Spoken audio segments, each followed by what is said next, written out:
문제를 분석하고 해결하는 인간 능력에 역효과를 내는 특질을 알아봅니다. 그중 하나로 편견과 억측에 의지하고 영향받는다는 큰 문제가 있습니다.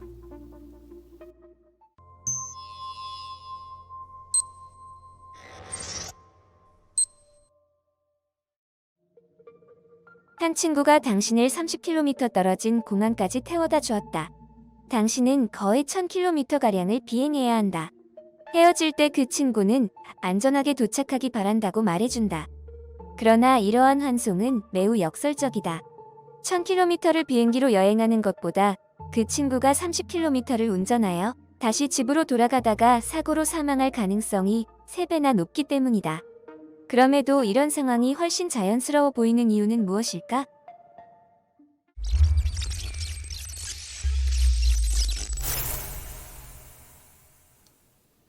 소비자 보고서에서 수천 명의 고객들을 대상으로 실시한 여론조사를 읽고서 X라는 자동차를 사기로 결정한 사람을 생각해 봅시다.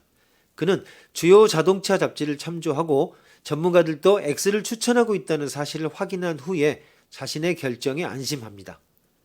그런데 그가 어떤 파티에 참석했다가 한 친구를 만났습니다. 그 친구는 자신의 또 다른 친구가 X를 구입했었는데 정말 엉터리여서 수리하는 데만 상당한 돈이 들었고, 그래서 다시는 그 차를 사지 않으려고 작심했다는 이야기를 듣고서는 X를 사지 않기로 결심했습니다.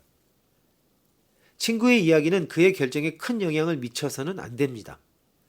X를 구입하겠다는 결정은 수천 명의 고객을 대상으로 실시한 여론조사와 여러 전문가의 판단에 근거한 것입니다. 반면 친구의 이야기는 그저 하나의 단일 사례에 지나지 않은 것입니다.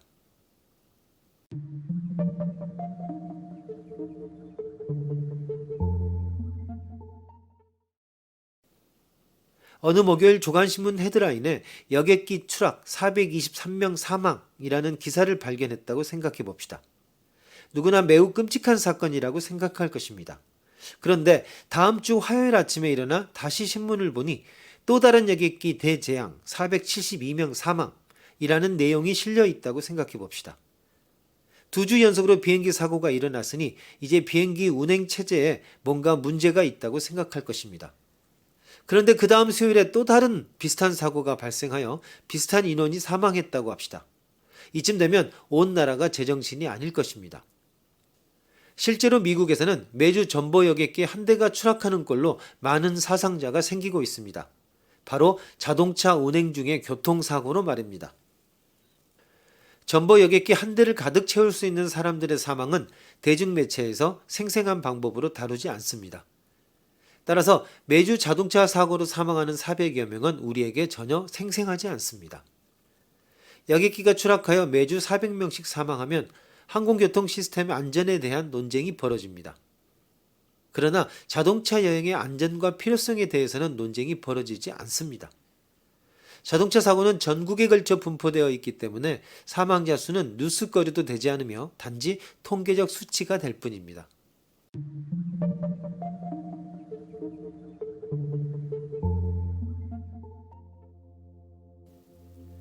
생생효과는 문제를 객관적으로 분석하는 능력을 방해하는 편견과 관련된 또 하나의 요인입니다. 생생효과는 문제 해결 또는 의사결정 상황에서 개인적 증언의 생생함보다 높은 신뢰도를 가지고 있는 다른 정보들을 뒤엎어버리는 현상입니다. 사람들은 문제 해결 또는 의사결정 상황에 처하게 되면 기억으로부터 주어진 환경과 관련된 것으로 보이는 정보를 인출해냅니다. 따라서 문제를 해결하거나 의사결정을 할 때 보다 접근하기 쉬운 사실들이 선택될 확률이 높습니다. 이러한 접근 가능성에 강력하게 영향을 미치는 요인 중에 하나가 바로 정보의 생생함입니다.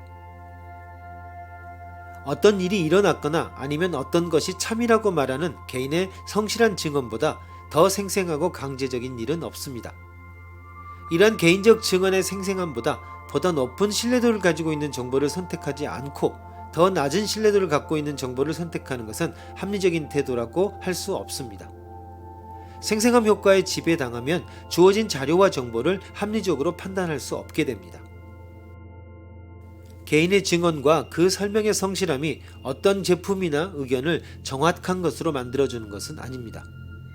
적절하게 통제되어 오랜 기간에 걸쳐 통계적으로 타당하다고 증명된 반복 가능한 연구만이 우리에게 도움을 줄 수 있습니다.